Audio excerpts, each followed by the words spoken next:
Cindy Permadi kembali di Kompas Petang. Saudara Partai Demokrat secara resmi menyatakan keselarasan sikap dengan Presiden Prabowo terkait wacana perubahan sistem pilkada. Sebelumnya, Presiden melempar wacana kepala daerah seperti gubernur hingga bupati dan wali kota kembali dipilih lewat DPRD karena lebih efisien dan tak menelan banyak biaya. Dalam pernyataan yang disampaikan Sekjen DPP Partai Demokrat Herman Hairon, partainya membuka peluang agar pilkada tidak melulu dilakukan secara langsung. Demokrat menilai pemilihan kepala daerah melalui DPRD merupakan opsi konstitusional yang sah merujuk pada Undang-Undang Dasar 1945. Meski begitu, pembahasan kebijakan ini harus dilakukan secara terbuka, demokratis, dan melibatkan partisipasi publik.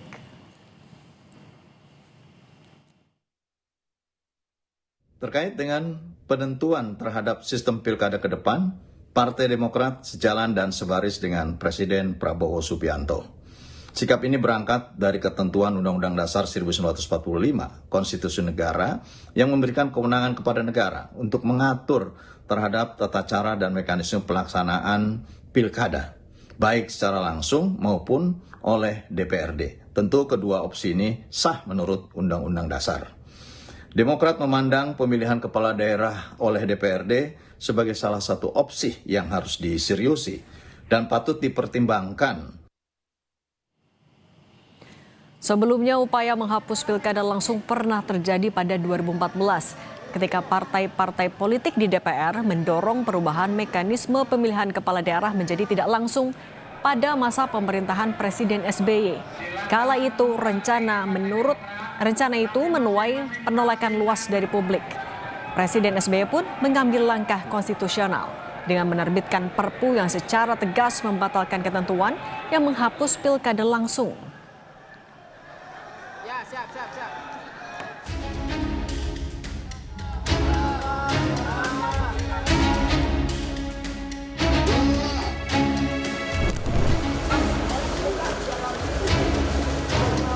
Sejumlah partai politik secara terbuka memberikan dukungan atas usulan pemilihan kepala daerah dilakukan melalui DPRD.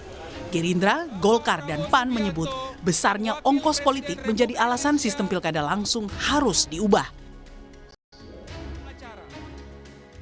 Tak hanya berbiaya besar, Ketum Partai Golkar Bahlil Lahadalia bilang pilkada langsung sering memicu konflik di daerah.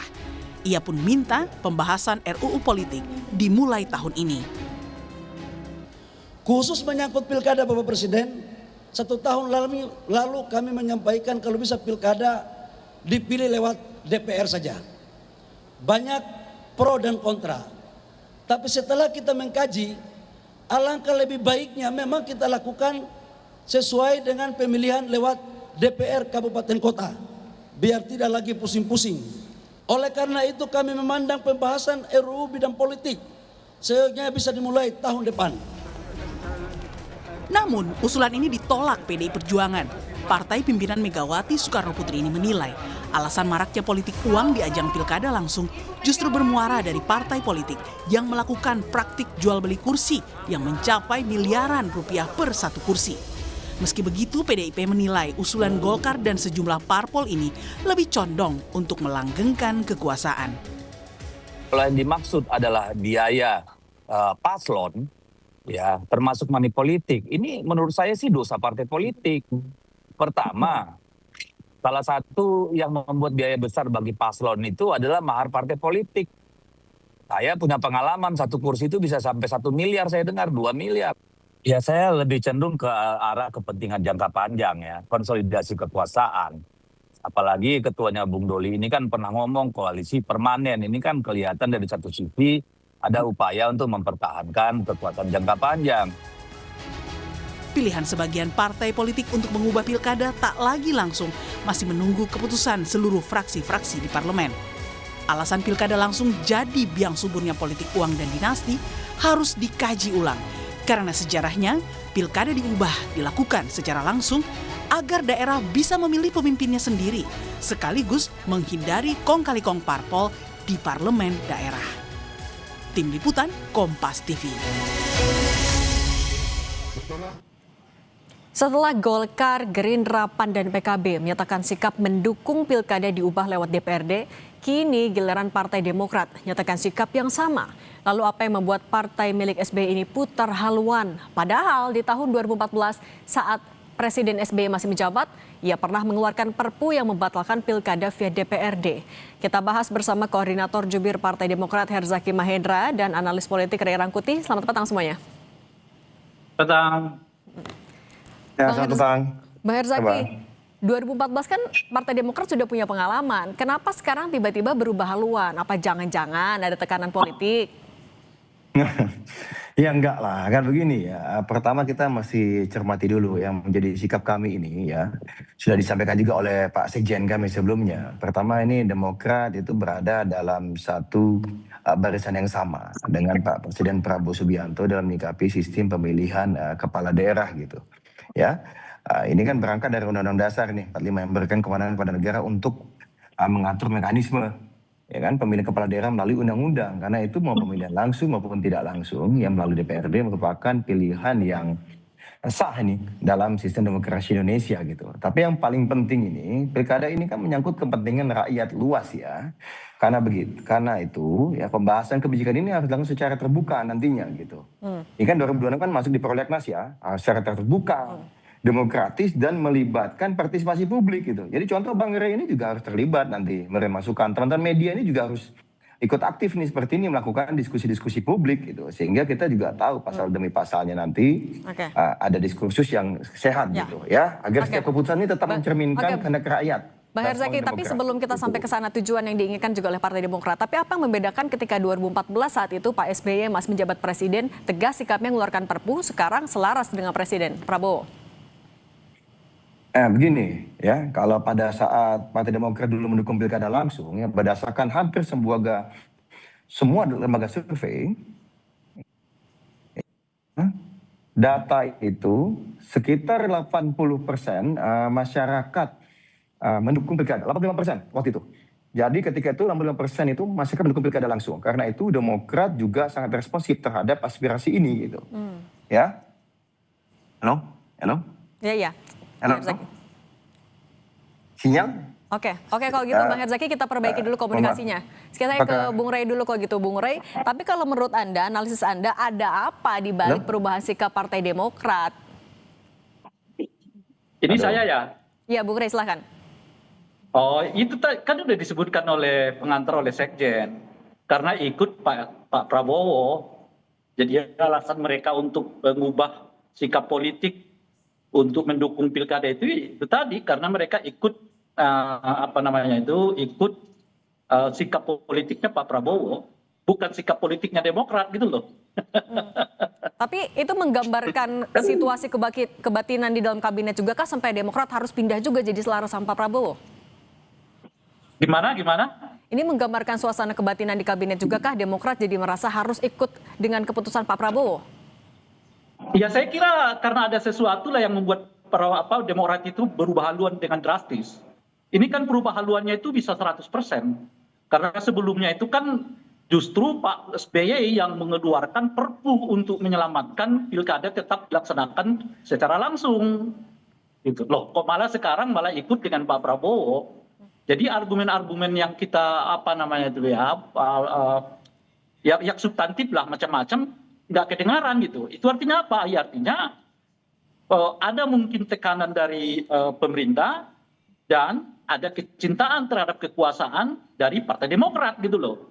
Jadi kalau dihadapkan Anda ikut visi misimu atau Anda ikut Pak Prabowo, ya Demokrat milih ikut Prabowo ketimbang ikat visi misi mereka gitu loh. Nah ini saya tanya dulu ke Bang Herzaki. Tadi kan kalau kata Bung Ray ada sesuatu. Nah kalau selain mau tegak lurus ke Pak Prabowo, apa alasan lain pertimbangan dari Demokrat? Begini Mbak, ini mohon maaf, tadi sinyal saya hilang ya. Sekarang ini sinyalnya bisa jelas ya? Sudah, mantap silakan. Oke, ya mohon maaf. Jadi gini, situasi kan udah berbeda ini. Ketika dulu kami mendukung pilkada langsung, jelas. Berdasarkan hampir semua lembaga survei, itu sekitar 85% masyarakat itu mendukung pilkada langsung. Karena itu Demokrat responsif terhadap aspirasi ini. Lalu ketika 2014 pun, saat perpu dikeluarkan untuk mendukung pilkada langsung, ini eksis pilkada langsung itu relatif baik gitu. Ya. Ya tentu tetap ada 1-2 catatan itu. Nah, berbeda ketika ada pilkada 2015, 2020, lalu kemudian 2024 lalu itu menyisakan banyak masalah ini yang tentunya juga harus kita sikapi gitu. Kita sikapi ya dengan evaluasi dan juga harus kita perbaikan. Misalnya nih ada eskalasi money politik yang semakin tidak terkendali. Lalu ini ada Cakada berkualitas, berintegritas itu tersingkirkan oleh Cakada yang kalah oleh Cakada yang logistik tidak terbatas. Lalu ada keterbelahan di tengah masyarakat ya yang berdampak sangat negatif gitu pada aspek sistem sosial kemasyarakatan, terutama antara pendukung Cakada, kan begitu. Ya. Bang Herzaki, tapi kalau artinya Anda ya, mendasarkan... tadi kedengeran nggak, Pak? Oke, Bang Herzaki, kalau misalnya Demokrat mendasarkan keputusan tapi berdasarkan gini, suara konstituen...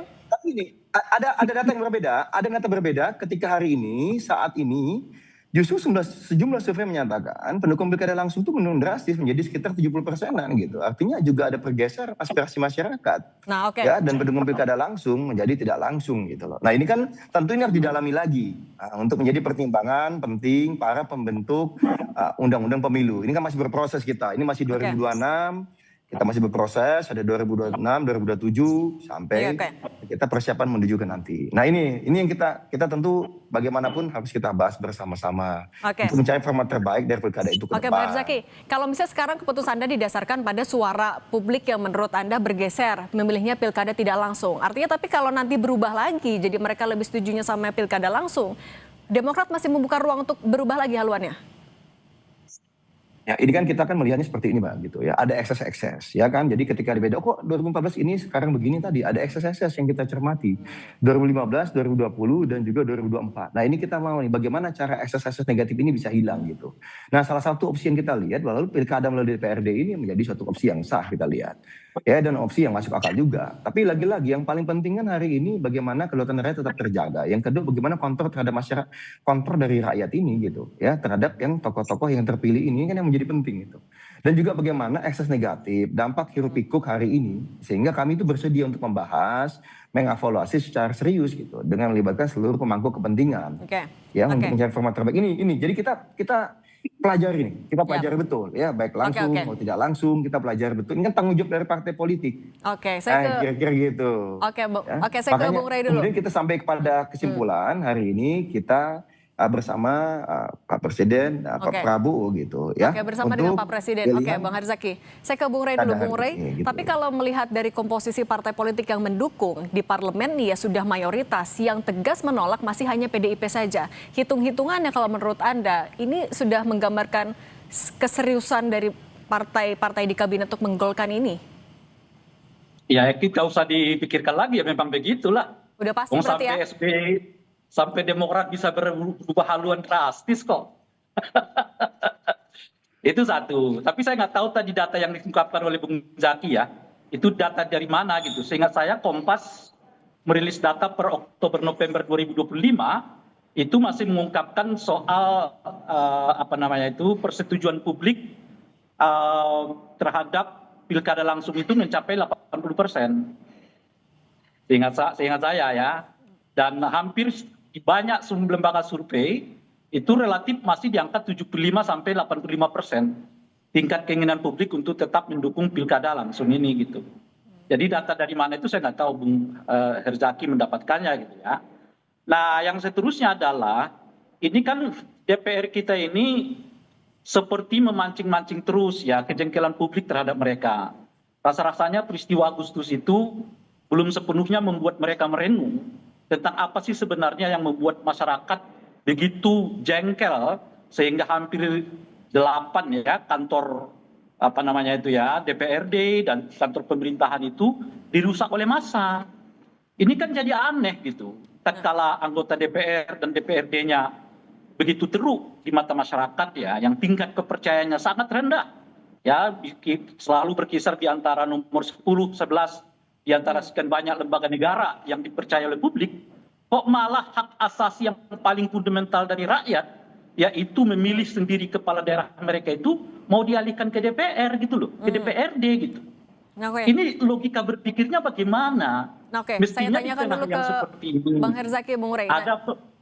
Nah tadi bagaimana logika berpikir dari Partai Demokrat? Bagaimana mempertanggungjawabkan pilihannya ini kepada konstituen yang mungkin belum tentu setuju dengan pilihan pilkada tidak langsung? Ya, begini Pak, kita memandang pemilihan pilkada oleh DPR ini tentu sebagai opsi yang patut dipertimbangkan serius ini. Karena apa? Ini memperkuat efektivitas pemerintahan daerah juga, meningkatkan kualitas kepemimpinan juga gitu, sama stabilitas politik dan juga persatuan nasional. Pertanyaan besarnya begini aja, kita dengan, mohon maaf nih, pilkada langsung misalnya gitu, tahu-tahu kepala daerah yang pernah tersangkut korupsi masih bisa dipilih lagi, contoh. Ya kan, lalu misalnya kemarin kejadian di daerah-daerah tertentu, ada kepala-kepala daerah yang tidak perform dengan baik, membuat kemarahan publik segala apa, sampai hari ini tak bisa duduk lagi gitu. Jadi sebenarnya ini kan juga menjadi pertanyaan besar, bagaimana nih mekanisme kontrolnya agar kepala daerah yang misalnya tidak perform, kepala daerah yang mengkhianati kepercayaan publik, ini kemudian misalnya kita bisa mengontrolnya dengan baik, kan begitu. Nah inilah yang kita melihat, apakah misalnya kontrol itu kita kembalikan tadi mekanisme apakah memang mau DPRD ini, apakah memang tadi yang terpilih lagi, mohon maaf nih Mbak, ini banyak, ini contoh kasus, banyak calon-calon kepala daerah yang kuat, aktivis, mohon maaf ya Mbak ya, ada aktivis, ada akademisi yang udah secara berpolitik teruji secara organisasi, tetapi kemudian itu kalah Mbak oleh politik uang. Ini kader-kader soal kami politik banyak uang itu juga yang memang jadi sorotannya. Kalau gitu tadi Bung Rey, Anda tadi juga sempat ketawa-ketawa. Bagian mana yang menurut Anda mau kritisi?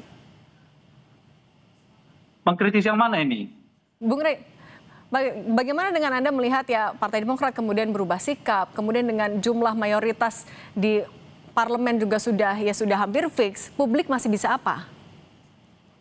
Ya bisa berteriak untuk mengatakan bahwa kami nggak setuju, dan itu sebetulnya nggak perlu diungkapkan kan. Seperti yang saya sebutkan tadi itu, sampai November 2025 secara konsisten masyarakat itu menolak kembali ke pilkada tak langsung. Ini tergantung pada partainya masih terus-menerus mau mengundang kejengkelan publik apa enggak, mau terus-menerus membuat peristiwa seperti Agustus apa enggak gitu. Korbannya lagi-lagi rakyat juga. Nah, yang paling aneh itu menurut saya adalah di mana tingkat kepercayaan masyarakat terhadap anggota DPR dan DPRD begitu rendah, loh kok malah hak yang paling esensial dari warga negara itu mau diambil lagi oleh partai politik. Lalu di mana lagi peran partai masyarakatnya gitu. Nah, sekarang pertanyaannya begini. Kan dipilih langsung dan tidak langsung itu kan sama saja. Ya beda. Baik itu dipilih itu esensi sederhana pemilihan aja langsungnya itu juga sebenarnya tidak bisa disamakan. Bung Rey. Nggak bisa. Baik. Sederhana gini loh. Baik, kalau kita mau mencari pasangan hidup, lebih baik dipilih sendiri oleh kita atau dipilihkan orang lain. Baik Bung Rey. Bung Rey Rangkuti, pengamat politik, dan Bang Herzaki Mahendra, koordinator Jubir Demokrat. Terima kasih, kami masih tunggu bagaimana bergulirnya usulan ini di DPR juga. Terima kasih, semoga sehat selalu. Terima kasih, Kompa.